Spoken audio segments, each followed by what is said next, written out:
Hey guys, Matt from Soundrolling.com, and I wanted to discuss my kind of gear path, as it were, and what equipment I had then and what equipment I have now, and just kind of going through it. So let's start off with recorded mixers. I guess my very first one was the Edirol R-44. Very good because it had 4 single separate XLR inputs. It was good to have full XLRs as well, kind of like that.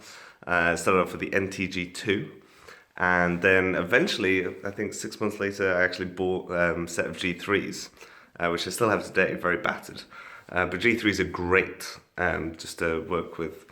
They're just kind of standard staple workhorses, I find, especially when you're starting out. Although what I would say is that you want to upgrade the actual capsule as soon as you can. So that's what I did. I upgraded to the Sanken Cos-11 for them, just give them a bit more punch, make them easier to hide. That was also the main thing. And then from there, I upgraded the recorder to the Edirol R4 Pro, and that was good because it had time code. These days, I'd probably just go straight for the F8, probably, or even if the F4 when it comes out. I'm not sure how much it's going at, but there's such a similar price that I think the Edirol was even worth 800 back then. So yeah, I would just go straight for the F8 and we'd have all of those things and more. Then what did I do next? I got an actual Sennheiser 416. This is again another staple of many people's sound kits just because they're kind of rugged, they work in low humidity, high humidity, they work in rain, they work in all sorts. So they're ideal just backup. And I say backup because I used it as my main one and then kept my NTG2 as separate. I went also with the NTG2 and not the NTG1 because of the battery. I could save battery power because you can actually battery power the phantom power within the microphone using a AA battery.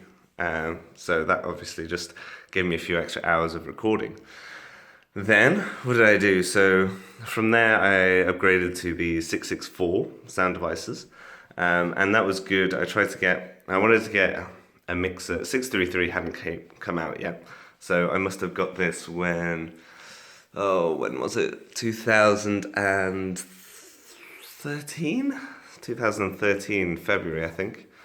And that was just good because that was a good staple recorder that I had for the next 2 years until the 688 came out.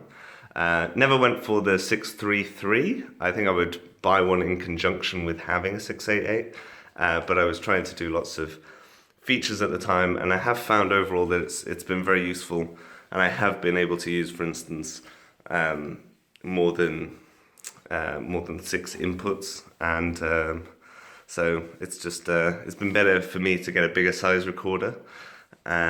Although, yeah, it does cost a bit more on your back occasionally. Then from there, I got a couple more G3s along the way, and then I went to Lectrosonics. Kind of bought 4 in a row, had to save up because I figured that if I was going to get wireless, you have to obviously commit to a bigger amount of channels all at once. And then I got lots of extras like IFBs and other stuff, and you can check out my full gear list as well as some hydrophone. Or a hydrophone there, H2A, on my site, soundrolling.com. But I just wanted to share with you today what my kind of rough gear path was, and a bit about my thinking behind it. So I don't know if what I'm going to buy next. I got the rack, the SL6, so I can tune my radios within the actual recorder, which is really nice. And yeah, I'm not really sure where I'm going to go next. Oh yeah, I got, in terms of booms, the Schoeps MK41 and the Schoeps SuperCMIT. And I went with the Super one just because essentially it's just good to have a bonus because it's a digital microphone. I actually get 2 inputs. I get the original one, which is a very slightly noisier version of the 5U. But I haven't noticed that at all, but that's on the technical specs. And then you get the process channel. The process channel is just really good for just those really, really tricky situations where you're going to try and get the best out of it you can and see what you can do. And it's kind of like a preview, little preview to what you can do in post-production, but you're not affecting post-production because you can give them the original anyway.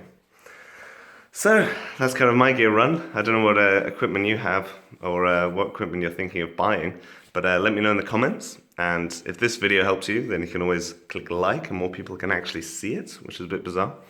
And of course, subscribe. Daily content. Daily, funnily enough. So I will see ya later.